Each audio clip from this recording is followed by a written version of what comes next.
నమస్తే, welcome to I news. నేను సోనియా. దేశ రాజధాని ఢిల్లీలో జరిగిన బాంబు పేలుడు కేసు విచారణ రోజుకో సంచలన నిజం బయటపెడుతుంది.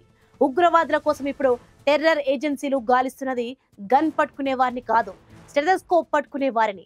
ఈ దర్యాప్తుకు సంబంధించిన తీగలు కాశ్మీర్, యూపీ, హర్యానా దాటి ఏకంగా విదేశాల వరకు విస్తరించాయి. నిన్నటి వరకు సేవకుడిగా భావించిన వైద్య వృత్తిని ఉగ్రవాద రిక్రూట్మెంట్ కు ఉపయోగించిన వైట్ కాలర్ మాడ్యూల్ ఇప్పుడు ఏజెన్సీల రాడార్లో ఉంది. దాదాపు 200 మంది డాక్టర్లు ఏజెన్సీల అదుపులో ఉన్నారన్న వార్త ప్రకంపనలు సృష్టిస్తోంది. ఈ కేసులో ప్రధాన సూత్రధారి జైషే మొహమ్మద్ మహిళా రిక్రూటర్ అయిన డాక్టర్ షాహీన్ వ్యవహారం ఏంటి?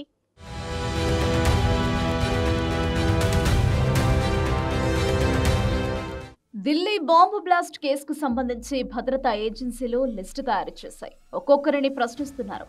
ఈ కేసు తాలూకా లింకులు పాకిస్తాన్, ఇతర విదేశీ శక్తుల వైపు వేలు పెడుతున్నాయి. దర్యాప్తు ఏజెన్సీల దృష్టి మొత్తం ఇప్పుడు వైట్ కాలర్ మాడ్యూల్ పై. డాక్టర్ షాహీన్, డాక్టర్ ఉమర్ మహమ్మద్, ఇతర నిందితులతో ఈ డాక్టర్లు, విద్యార్థులకు సంబంధాలున్నాయా లేదా అని దర్యాప్తు జరుగుతోంది. ఉత్తరప్రదేశ్లోని దాదాపు 200 మంది డాక్టర్లు ప్రస్తుతం ఏజెన్సీల రాడర్లో ఉన్నారు. ఇదొక అసాధారణ పరిణామం. అరెస్టు అయిన మహిళా డాక్టర్ షాహీన్ పాకిస్తాన్తో పాటు అనేక దేశాలలో ఒక ఉగ్ర నెట్వర్క్ ను సృష్టించింది. ఆ నెట్వర్క్ లో పాకిస్తాన్ ఆర్మీకి చెందిన డాక్టర్లతో పాటు కశ్మీరీ మూలాలున్న అనేక మంది వైద్యులు, విద్యార్థులు ఉండడం అతిపెద్ద సంచలనం. జైషే మహమ్మద్ మహిళా విభాగానికి భారతదేశంలో రిక్రూటర్ గా భావిస్తున్న డాక్టర్ షాహీన్ యూపీలో పనిచేసే 30 నుంచి 40 మంది వైద్యులతో నిరంతరం కాంటాక్ట్ లో ఉన్నట్లు దర్యాప్తులో తేలింది. ఈ కేసులో మరింత లోతుగా వెళ్లడానికి ఏటీఎస్ టీం ఒకటి ఢిల్లీలో విచారణ జరుపుతుండగా మరో బృందం శ్రీనగర్ వెళ్లేందుకు రెడీ అయింది. అంటే మరిన్ని అరెస్టులు జరిగే అవకాశం ఉంది.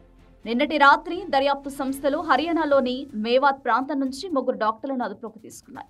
వీరిని ప్రశ్నిస్తున్నారు. ఈ ముగ్గురికి అల్ ఫలాహ్ యూనివర్సిటీతో సంబంధాలున్నాయి. వారిలో ఒక డాక్టర్ ముస్తకీం ఇంటర్న్షిప్ చేశాడు. ప్రధాన నిందితులు ముజమిల్ ఉమర్ షాహీన్ తో టచ్ లో ఉన్నాడు.